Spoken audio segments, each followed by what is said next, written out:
할렐루야, 좋은 아침입니다. 오늘 고난주간 새벽 기도에 나오신 우리 모든 성도님들 주님 안에서 환영하고 축복합니다. 자, 오늘 예배를 위해서 주님께 주시는 말씀 함께 찾아서 읽도록 하겠습니다. 마가복음 13장 1절에서 5절까지. 네, 내용적으로는 마가복음 13장 전체가 되겠습니다. 마가복음 13장 1절에서 5절까지 한 절씩 교독하고 마지막 절 함께 읽도록 하겠습니다. 제가 먼저 읽도록 하겠습니다. 예수께서 성전에서 나가실 때에 제자 중 하나가 이르되 선생님이여 보소서, 이 돌들이 어떠하며 이 건물들이 어떠하나이까? 보느냐, 돌 하나도 돌 위에 남지 않고 다 무너뜨리려니 하시니라. 예수께서 감람산에서 성전을 마주 대하여 앉으실 때에 베드로와 야고보와 요한과 안드레가 조용히 묻되 우리에게 이르소서, 어느 때에 이런 일이 있겠사오며 이 모든 일이 이루어지려 할 때에 무슨 징조가 있사오리이까? 함께 읽습니다. 예수께서 이르시되 너희가 사람의 미혹을 받지 않도록 주의하라. 아멘. 자, 금방 읽으신 마가복음 13장 1절에서 5절까지 말씀을 통해서 같은 제목 비아 돌로로사 예수님의 고난의 길이라는 제목으로 말씀을 함께 나누고자 합니다. 요즘 이제 여러분들도 유튜브를 많이 보실 텐데요. 저도 유튜브를 이렇게 보다 보면은 이 팩트 체크를 안 한 채로 그냥 영상을 막 올린다 이런 느낌이 좀 많이 들더라고요. 아무래도 사람들을 많이 보게 하기 위해서는 그 제목부터가 그냥 평범한 제목을 하면 안 되고 좀 과격하고 조금 이렇게 좀 충격적으로 다가오는 그런 자극적인 제목을 할 때 이제 조회수가 많이 올라가지 않습니까? 그러다 보니까 굉장히 제목부터가 너무 자극적이라는 것을 알 수 있는데요. 그 중에서 무엇이 망한다 이런 얘기가 굉장히 많은 것 같아요. 그래서 저도 무엇이 망한다 제목이 그러니까 뭐가 망하지 이렇게 왜 망하지 이러면서 그걸 클릭할 때가 있는 것 같아요. 그런데 이제 보면은 팩트 체크를 안 한 채로 전혀 실제로는 망하지 않았는데 자꾸 망했다 이런 제목을 막 하는 것 같습니다. 제가 최근에 본 것 중에 하나가 러시아 망했다 이렇게 제목이 있더라고요. 그래서 러시아가 전쟁으로 망했나? 그래서 한번 이렇게 팩트 체크를 해봤거든요. 근데 러시아가 망한 것이 아니고 오히려 작년에 0.6% 경제가 성장했다는 거예요. 네, 오히려. 왜냐하면 이제 그 어디 유럽에 팔던 그 기름들도 중국이나 뭐 인도 쪽으로 소비가 되어서 수입에 전혀 변화가 없고 오히려 자체적으로 군수 공장들도 막 풀로 가동하고 뭐 이렇게 그 군대에 지원한 그 병사들을 예전에는 그냥 막 자원해서 했는데 요즘은 뭐 돈도 주고 하면서 오히려 좀 약간 활성화된 느낌도 있다라는 거예요. 그런데 실제로는 안 망했는데 우리가 유튜브에 보면은 망했다. 심지어는 어떤 자동차 회사가 또 망했다 그러는 거예요. 저는 거기에 또 관심이 있는지 또 알고리즘이 그런 쪽으로만 인도를 하는 것 같아요. 그렇죠? 네, 그래서 어떤 자동차 회사가 망했다 그래서 실제로 망했나 이렇게 한번 또 확인을 해보니까 오히려 좀 성장을 한 거예요. 그런 경우들이 많은 것 같습니다. 특히 이제 잘못 해석하고 오해가 되는 것 중에 하나는 어떤 무엇이 망했다는 것에 대해서 잘못 해석하고 오해하는 경우들이 많은 것 같습니다. 성경에서도 보면은 오늘 본문도 이야기를 하는 것이지만 어떤 그 예루살렘의 멸망 또 성전의 멸망 이런 성전의 무너짐에 대해서도 사람들이 많이 오해를 하고 있는 부분 중에 하나인데요. 오늘 우리 예수님께서 말씀하시는 이 성전의 멸망 또 예수님의 예루살렘의 멸망을 통해서 오늘 고난 주간에 우리 주님께서 우리에게 주시는 말씀을 발견하기를 주님 안에서 축복합니다. 자, 이번 고난 주간을 통해서 우리가 이 새벽마다 예수님이 가셨던 그 비아 돌로로사의 길을 조금씩 많이는 걷지 못해도 최대한 예수님과 동행하며 하려고 나가고 있습니다. 첫 번째 우리가 묵상했던 말씀은 예수님을 지식적으로만 알아서는 안 된다라고 우리가 말씀을 나누었습니다. 예수님의 고난이라는 것을 우리 지식으로 알게 되면 어떻게 되겠습니까? 전혀 참여하지 못하게 되는 것이죠. 그러나 우리 주님께서는 예수님이 가셨던 그 길은 나를 위한 길이다라는 것을 우리에게 알려주시는 것입니다.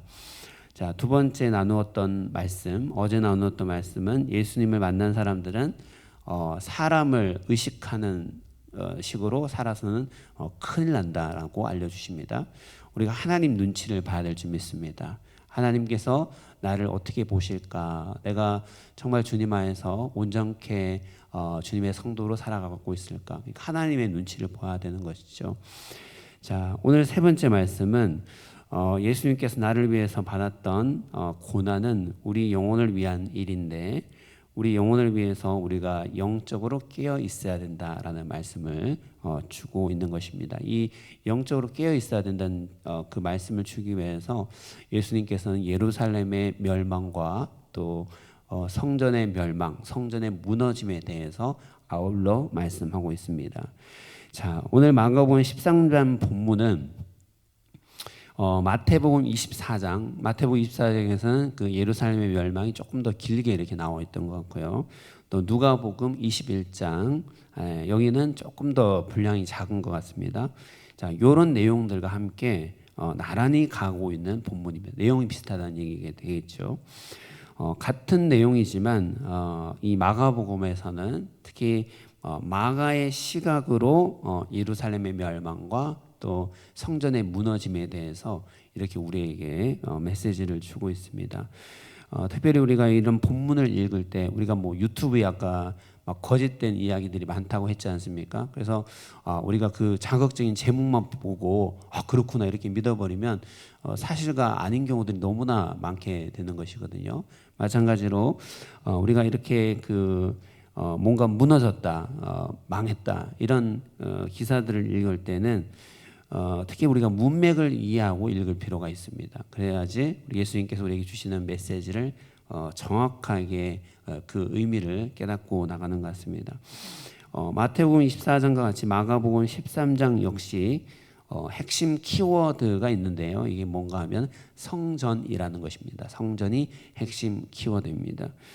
마가복음 13장 1절에서 이렇게 말씀하고 있습니다. 예수께서 성전에서 나가실 때에 제자 중 하나가 이르되 선생님이여 보소서 이 돌들이 어떠하며 이 건물들이 어떠하나이까. 예수님께서 예루살렘에 입성하시고 마지막으로 십자가에 매달려 돌아가시기까지 예수님의 행적들을 살펴보면 예수님께서는 성전 안에 계셨거나 아니면 성전 주변에 계시면서 그 예수님의 마지막 그 기간, 그 비아 돌로사를 포함한 그 7일간의 행적은 대부분 성전 중심으로 이루어져 있다는 것을 우리가 알 수 있습니다. 그러니까 예수님이 그 기간 동안에 주셨던 모든 메시지들이 성전하고 관련이 있었다라는 사실입니다. 예수님의 메시지는 우리 13장 1절 말씀을 보시는 것처럼 건물로서의 성전을 이야기하시면서 성전은 여러분 무엇입니까? 정말 사람들이 보기에 화려하고 정말 돌 하나를 놓아도 정말 아름답게 돌이 쌓여져가 있는 아름다운 건축물이라는 것입니다. 기본적으로 자, 이 아름다운 성전의 건축물을 예수님과 또 제자들이 마주하면서 바라보고 있습니다. 예수님께서는 이 건물로서의 성전은 돌 하나도 돌 위에 남지 않고 다 무너져 내릴 것이다 라고 말씀하셨습니다. 예수님께서 말씀하셨던 것은 지금 당장 세상이 종말이 있다 이를 말씀하신 것이 아니라 성전의 멸망을 예언하신 것입니다. 앞으로 성전이 완벽하게 파괴되어질 것이다 라면서 성전의 멸망을 먼저 예언하셨습니다. 자, 그리고 성전의 무너짐과 함께 예루살렘의 멸망 또한 예언하셨습니다. 자, 이때 3절에서 예수님께서 감난산으로 가셨을 때에 성전을 마주하고 계셨습니다. 성전이 예수님 앞에 보였던 것이죠. 그랬을 때에 예수님의 제자들이 예수님 앞에 이렇게 질문합니다. 이때도 역시 성전을 보면서 질문을 합니다. 왜냐하면 성전이 지금 계속해서 중요한 토픽으로 이루어져 있기 때문입니다. 그러니까 예수님께서는 성전이 자꾸 무너져 내린다고 그러는데 제자들 마음속에는 궁금하기도 하고 너무나 무섭기도 하고 그런 거예요. 그러니까 예수님 앞에 4절 말씀에 이렇게 제자들이 질문을 하게 됩니다. 우리에게 이르소서 어느 때에 이런 일이 있겠사오며 이 모든 일이 이루어지려 할 때에 무슨 징조가 있사오리까? 이렇게 제자들이 물어봅니다. 예수님이 예언하셨던 부분은 무엇이죠? 예루살렘 성전이 무너지게 될 것이다. 돌 위에 돌 하나도 남지 않고 완벽하게 파괴되어질 것이다. 이것을 말씀했을 때, 그러니까 이 말씀을 듣고 제자들이 이렇게 물어본 것입니다. 자, 어느 때에 그런 일이 있겠습니까? 언제 성전이 무너져 내리겠습니까? 라는 얘기죠. 그리고 이 모든 일이 이루어지려고 할 때에 그 성전이 무너지기 직전에 그 즈음에서 어떤 징조가 있어서 우리가 그 징조를 보면서 예루살렘 성전이 무너지겠구나라는 것을 알 수가 있습니까? 라는 이 두 가지 질문을 하게 되는 것입니다. 자, 그래서 예수님께서는 이 제자들의 질문을 받아서 두 가지 질문이죠. 언제 그런 일이 있겠느냐? 그 다음에 그 전에 어떤 징조가 있겠느냐, 사전 징후가 있겠느냐라는 것을 질문했을 때, 자, 예수님께서는 이 재난의 시작을 8절 말씀에서 알려주셨습니다. 뭐 민족을 대적하고 큰 지진이 일어나고 그럴 때에 재난이 시작될 것이다 라면서 그 시작점을 알려주셨고, 또 9절 말씀에 보게 되면요, 마가복음 13장 9절 말씀에 보게 되면 제자들조차도 공회에 넘겨져서 매질을 당하게 될 것이다 라고 하면서 그 고난에 같이 겪는 제자들의 모습 또한 알려주셨습니다. 그리고 예수님은 앞으로 있을 수많은 징조들을 알려주셨습니다. 이 징조들은 현재의 세대가 겪게 되는 것이라고 하시면서 심지어는 이 징조의 끝나는 시점도 알려주셨습니다. 30절 말씀이죠. 마가복음 13장 30절 말씀에 우리 주님께서 이렇게 말씀하셨습니다. 내가 진실로 너희에게 말하노니 이 세대가 지나가기 전에 이 일이 다 일어나리라, 이렇게 말씀해 주셨습니다. 한 세대가 머무는 시간, 뭐 길어야 이미 뭐 그 성인이 된 그 사람들 입장에서 보면은 수십 년밖에 걸리지 않지 않습니까? 100년 미만의 시간 동안이 살고 있는 이 세대가 지나가기 전에 이런 일들이 다 이루어진다고 말씀하시면서 이러한 징조들은 지금 현 세대가 겪고 있는 것이라고 하면서 그 재난이 끝나는 시점을 또 특정해 주셨습니다. 재난이 언제 시작되고 또 언제 끝나게 될 것이다 라고 말씀하셨습니다. 자, 그러면서 우리 주님께서 무슨 말씀을 하셨냐면 이 마가복음 13장 말미에 보게 되면 이런 설명들을 쭉 하시고 난 다음에 우리 주님께서 그 예루살렘의 무너짐과 성전의 무너짐에 대해서 결론 말씀을 주셨다는 거예요. 이게 이제 중요합니다. 왜 이런 말씀을 하셨을까? 예수님께서는 깨어 있으라라고 말씀해 주셨습니다. 깨어 있으라. 이 말씀을 계속해서 예수님께서 반복합니다. 마가복음 13장 말씀에, 자, 너희들은 깨어 있으라. 그러니까 중요한 것은 어떤 뭔가가 무너지고 멸망하는 것보다 훨씬 더 중요한 것은 무엇이라는 것이죠? 깨어 있는 거라는 거죠. 네, 그것이 무엇이 멸망하는 것보다는 내가 깨어 있는 것, 우리 예수님 앞에 내가 깨어 있는 것이 훨씬 더 중요하다. 그래서 너희들은 깨어 있으라라고 말씀해 주셨다는 것입니다. 그래서 이 마가복음 13장을 우리가 짧게 한번 살펴봤지만 이 말씀들을 정리하자면 예수님은 예루살렘과 예루살렘 성전의 무너짐을 예언해 주셨고요. 자, 그 일 전에 징조들을 알려주셨고 그 의미가 깨어 있어야 한다는 것 또한 알려주셨다는 것입니다. 그럼 우리가 명쾌하게 예수님의 메시지가 정리가 되지요. 우리가 깨어 있어야 된다. 자, 나를 위해서 십자가의 길, 비아 돌로로사의 길을 가셨던 우리 예수님께서 우리에게 말씀하시는 것, 네, 우리에게 부탁하시는 것도 이와 같은 것이다라는 것입니다. 영적으로 깨어 있어야 될 줄 믿습니다. 자, 마가복음 13장 37절에 이렇게 말씀합니다.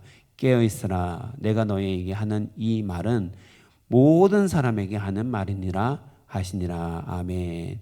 깨어 있어야 된다는 말씀은 비단 예수님의 제자뿐 아니라 오늘 이 시대를 살고 있는 저와 여러분들에게도 해당되는 말씀인 줄 믿습니다.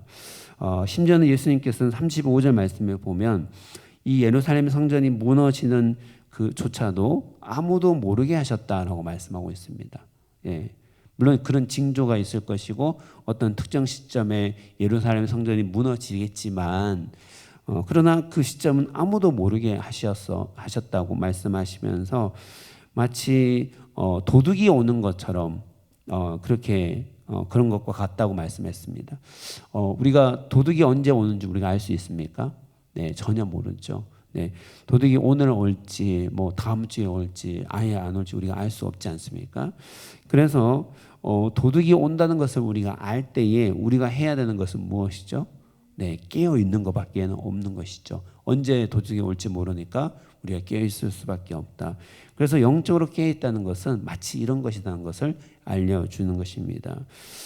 돌로 쌓는 성전은 무너졌지만 우리가 예수님의 성전으로서 준비되지 않게 된다면 도둑을 맞게 된다는 것입니다. 고린도전서 13장 16절 말씀에 우리가 하나님의 성전이라고 말씀합니다. 비록 돌로 쌓는 그 건물로서의 성전은 무너졌지만 우리에게 성전이 무엇입니까? 바로 예수님의 성도들이 성전인 줄 믿습니다. 여러분 한 분 한 분이 예수님의 성전인 것입니다. 건물로서의 성전은 무너졌지만 그 기능은 똑같은 것입니다.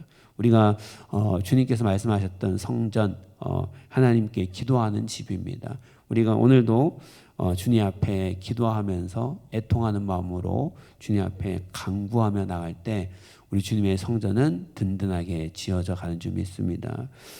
늘 하나님과 교제했던 그 성전이 바로 우리 자신이라는 것입니다. 우리 주님께서 언제 오실지라도 늘 깨어서 준비가 되어 있고 하나님 말씀 가운데 늘 깨어 있을 수 있는 우리 사랑하는 모든 성도님 되시기를 주님 안에서 축복합니다. 우리 기도하겠습니다. 하나님 감사합니다. 오늘 우리가 마가복음 13장 말씀을 묵상하면서 이 고난 주간에 우리가 영적으로 깨어 있어야 한다는 것을 말씀해 주시니 다시 한번 감사드립니다.